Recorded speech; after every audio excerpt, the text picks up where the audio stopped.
Yuk kita lanjut lagi. Sebuah puisi membantu orang menghalangi Yu Feng tidak bisa menahan diri untuk tidak melihat Su Wuzu di sampingnya, orang ini selalu tidak terduga. Sekarang, sebuah puisi sebenarnya dapat membantu orang memasuki Tao. Yu Feng tidak bisa mempercayainya, bagaimana orang ini bisa begitu menantang kedokteran, ilmu pedang, dan menulis semuanya begitu menakjubkan. Yu Feng tahu betapa bagusnya puisi ini. Meskipun dia tidak berpengalaman, dia masih memiliki selera. Ini jelas merupakan pekerjaan yang diturunkan. Sulit baginya untuk percaya bahwa inilah yang bisa dilakukan Su Wuzu. Namun, dia melihat Su Wuzu menulisnya dengan matanya sendiri, yang membuat Yu Feng meragukan hidupnya. Dia menghela nafas lega dan menatap Qin Qingmu. Pada saat ini, Qin Qingmu masih tenggelam dalam puisi, tetapi sebuah penglihatan muncul di sampingnya. Itu adalah bulan yang cerah, dan bulan yang cerah menggantung tinggi di atas kepalanya. Bulan yang cerah-cerah dan indah. Dan di bulan terang yang besar, Qianglou dan Yuyu lahir, berdiri di sudut bulan yang terang, seperti istana peri, dari debu. Di bawah bulan yang cerah, ada seorang gadis hantu, tubuhnya jernih, seluruh pribadinya halus dan suci, dan dia bersih. Dia seperti mengendarai angin, roknya berkibar, terbang menuju bulan, kabur dan megah. Melihat adegan ini, Yu Feng tidak bisa duduk diam lagi. Dia tiba-tiba berdiri, dan gelas anggur di tangannya langsung dihancurkan olehnya. Penglihatan langit dan bumi, sang dewi terbang ke bulan. Hati Yu Feng berubah menjadi gelombang kekerasan, dan bukan karena dia tidak melihat keberadaan memasuki Dao. Tetapi ketika dia memasuki Dao, penglihatan langit dan bumi muncul, dan itu adalah pertama kalinya dia melihat penglihatan seperti itu. Dia tahu lebih baik daripada yang lain apa artinya memasuki Dao. Dan itu mewakili bakat yang tiada taranya. Ini adalah cara yang sangat dalam dan sangat kuat untuk memasuki Dao. Yang paling penting adalah wanita ini berada di ranah Qi. Yu Feng tidak bisa duduk diam, dan Mao Yongliang dan Li Qingfei tidak bisa duduk diam. Qin Qingmou telah memasuki Dao, yang berarti dia dapat dengan cepat memahami makna Dao, yang juga berarti bahwa senjata keluarga Qin akan segera diberi makan oleh makna Dao. Jika demikian, bukankah rencana mereka akan gagal? Memikirkan hal ini, keduanya saling memandang dengan mata yang kejam, mereka ingin membagi keluarga Qin, dan tidak ada yang bisa menghentikan mereka. Keduanya tidak bisa tinggal di sini lebih lama lagi, dan bergegas menuju halaman dalam. Dalam keluarga Xi, masalah ini harus diserahkan kepada keluarga Xi untuk ditangani. Orang-orang yang hadir semua menatap kosong pada pemandangan indah surga dan bumi, dan melihat hantu dewi yang terbang menuju bulan. Hantu itu sangat mirip dengan mata Qin Qing. Bakatnya luar biasa, dia memasuki Dao dengan sebuah puisi. Seseorang bergumam pada dirinya sendiri. Ini Qin Qingmou, kecantikan nomor satu di kota Linan memang pantas. Sayang sekali wanita cantik seperti itu menikah dengan kotoran sapi seperti Su Wuzu. Banyak orang kagum, menyaksikan visi langit dan bumi perlahan tenggelam ke dalam tubuh Qin Qing.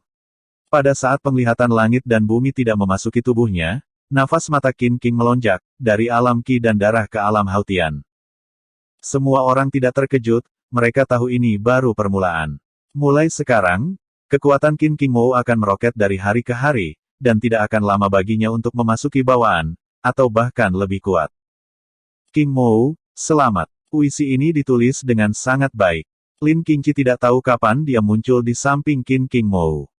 Dengan senyum manis di wajahnya yang cantik, Qin Qing adalah orang pertama yang menulisnya.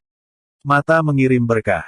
Mata Qin Qing kosong pada saat ini, menatap kosong pada kertas di tangannya. Dia tidak menyangka bahwa dia akan memasuki Dao seperti ini. Meskipun semua orang mengatakan bahwa dia diharapkan untuk memasuki Taoisme melalui tulisan, itu hanya harapan. Berapa banyak orang di dunia ini yang diharapkan untuk memasuki Dao? Tetapi bagi banyak orang, satu kata harapan adalah seumur hidup. Qin Qingmu juga berpikir bahwa dia mungkin tidak dapat memasuki Taoisme sepanjang hidupnya, tetapi dia tidak pernah berpikir bahwa puisi yang tiba-tiba akan dengan mudah mengirimnya ke Taoisme. Siapa yang membuat puisi ini? Mengapa saya menandatanganinya? Qin Qingmu memiliki banyak keraguan, karya yang begitu menakjubkan, seseorang yang hadir dapat membuatnya. Apakah itu hadiah dari Tuhan? Qin Qing melihat ke meja di depannya, muncul di depannya dari udara tipis dan menandatanganinya. Dia tidak bisa memikirkan hal lain selain ini. Pada saat ini, 3 pria berjubah hitam muncul di lapangan. Ketiganya adalah pembudidaya alam Haltian, energi darah mereka meledak, dipersenjatai dengan senjata tajam, dan mereka membunuh mata Qin King.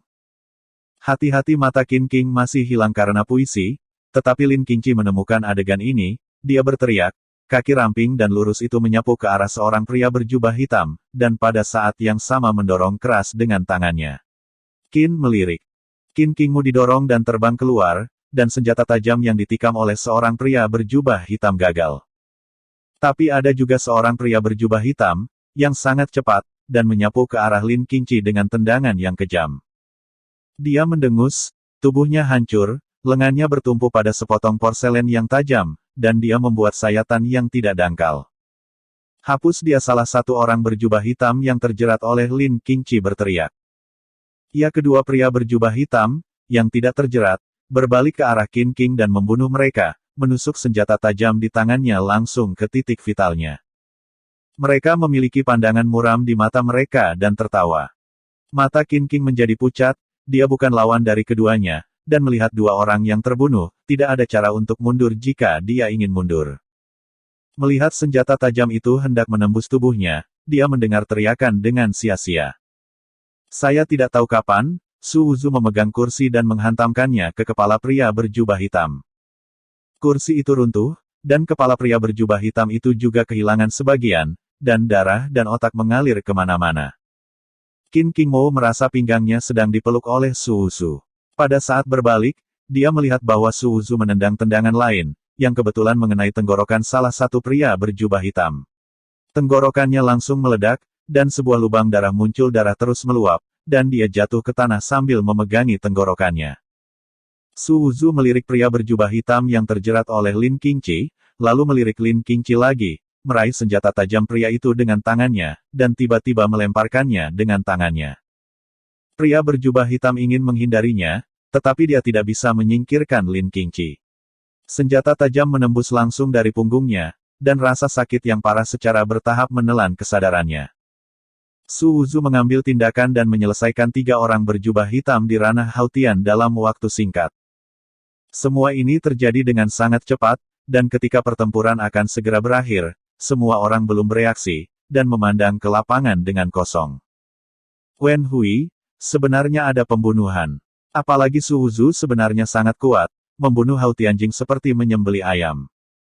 Untuk mengatasi ketiga orang ini, Su Wuzu memandang Qin Qingmo. Qin Qingmo memiliki jejak kaki di dadanya, dan darah mengalir dari sudut mulutnya. Ada lubang yang dalam di lengan Saixue yang menggertak, dan darah mengalir keluar darinya. Itu terlihat mengejutkan. Itu seperti retakan yang muncul di porselen halus. Su Wuzu membantu Qin Qingmo untuk menangani lukanya dan menghentikan darahnya, dengan kilatan cahaya dingin di matanya.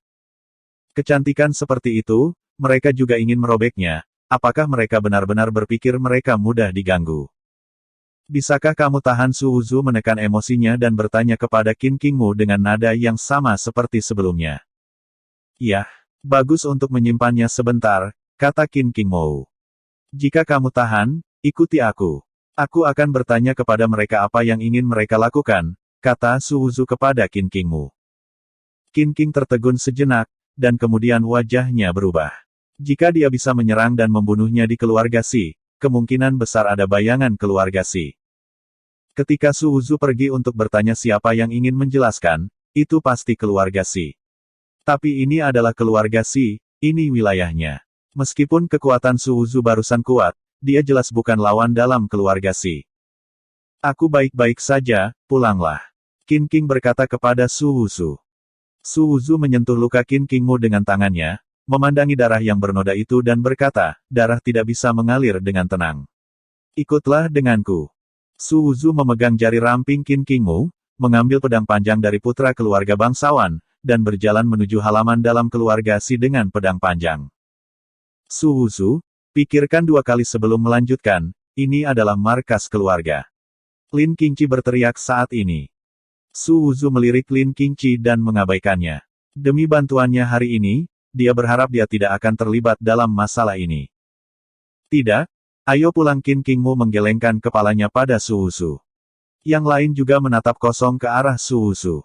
Su Wuzu berjalan ke halaman dalam, apa yang ingin dia lakukan? Apakah Anda ingin keluarga Si memberinya penjelasan? Apakah dia mendapatkan air di kepalanya? Ini adalah keluarga Si, bagaimana dia bisa membuat gelombang? Qin Qingmu tidak terbunuh, tetapi hanya berdarah sedikit dan terluka sedikit, ini adalah berkah yang luar biasa. Pada saat ini, Anda harus menelan napas dan meninggalkan keluarga Si terlebih dahulu. Tapi apa yang ingin dia lakukan? Kamu gila. Su Wuzu berjalan menuju halaman dalam, dan di tengah jalan dia menyambar pedang tajam dari seorang anak dari keluarga bangsawan. Putra dari keluarga bangsawan ini pedangnya diambil, wajahnya penuh amarah, tetapi matanya tertuju pada 3 mayat berjubah hitam. Aku tidak ada hubungannya, ayo pulang. Qin Qingmu tidak ingin menempatkan Su Wuzu dalam bahaya karena dia. Aku tidak tega menyentuh lengan yang begitu indah. Bagaimana aku bisa menahan mereka terluka seperti ini? Su Wuzu menekan amarahnya, menurut mereka apa itu tidak apa-apa mengirim seseorang untuk menyergapnya di jalan, Su Wuzu tidak siap untuk peduli dengan mereka sekarang. Tapi sekarang, mereka mengirim seseorang untuk membunuh Qin Qingmu. Apakah Anda benar-benar berpikir dia tidak marah? Selain itu, hampir membunuh Qin Qingmu. Ini adalah istrinya, meskipun dalam nama. Tetapi seorang pria, jika istrinya diganggu dan masih tidak mengatakan sepatah kata pun, apakah tulang punggungnya akan tegak setelah itu? Semua orang menyaksikan Su Wuzu memegang pedang panjang dan berjalan menuju halaman dalam dengan mata Qin Qing. Banyak orang saling mengintip, apakah dia akan marah dengan mahkota? Namun, dia tidak tahu harga yang harus dibayar untuk impulsif seperti itu. Qin Qingmu hanya sedikit terluka. Itu adalah cara teraman untuk pergi dengan cepat saat ini. Adapun mengambil risiko besar untuk cedera Qin Qing ini tanah rakyat. Mata Qin Qing dipegang oleh Su Wuzu. Meskipun dia diberitahu dengan alasan untuk tidak terlalu impulsif, bagaimana mungkin seorang pria mencari keadilan untuknya terlepas dari bahaya? Bagaimana mungkin dia tidak tergerak sama sekali merasa hangat? Su Wuzu berpegangan tangan dan lupa untuk sementara waktu.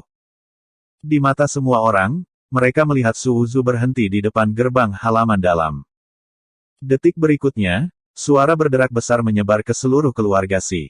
Gerbang batu besar di halaman dalam benar-benar terbuka di bawah 1 kaki, dan serpihan kerikil yang tak terhitung jumlahnya melesat keluar. Pada saat yang sama, darah Su Wuzu membengkak, dan suara seperti raungan menggelegar terdengar, dan gendang telinga beberapa orang bergetar.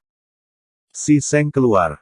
Suara seperti guntur membuat sekeliling menjadi sunyi senyap, dan Wen Hui yang berisik berhenti pada saat ini.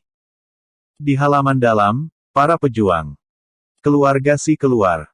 Ketika keluarga Si pernah dibobol, para pejuang keluarga Si sangat marah dan menebas orang-orang liar dengan senjata di tangan. Su Wuzu telah memperkirakannya sejak lama, dan melihat orang yang datang untuk membunuh, darahnya menyembur keluar dari 7 pembuluh darah. Pedang panjangnya bergetar, dan dia menebas seperti pisau dengan cara yang mendominasi dan biadab. Untuk orang-orang ini, dia tidak membutuhkan keterampilan apapun, dia benar-benar dapat menghancurkan mereka dengan kekuatan. Pedang panjang ditebas, dan pedang panjang di tangan prajurit yang bergegas maju menebas langsung ke udara. Dengan pedang, tulang dada dipotong, dan darah merah panas mengalir di seluruh tubuh, prajurit itu jatuh ke tanah dengan panik. Su Wuzu memenggal satu orang tanpa memandangnya sama sekali.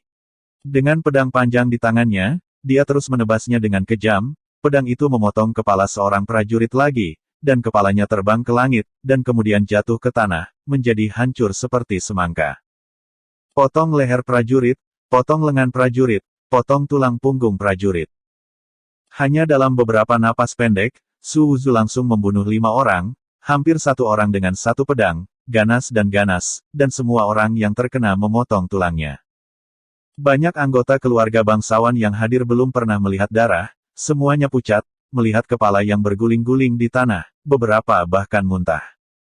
Melihat Su Wuzu, mereka juga penuh kengerian. Bekas sampah ini sekarang terlalu kejam. Tentu saja, mereka tidak dapat memahami bahwa Su Wuzu sangat arogan, dan sangat gila untuk membunuh prajurit keluarga Si langsung di keluarga Si.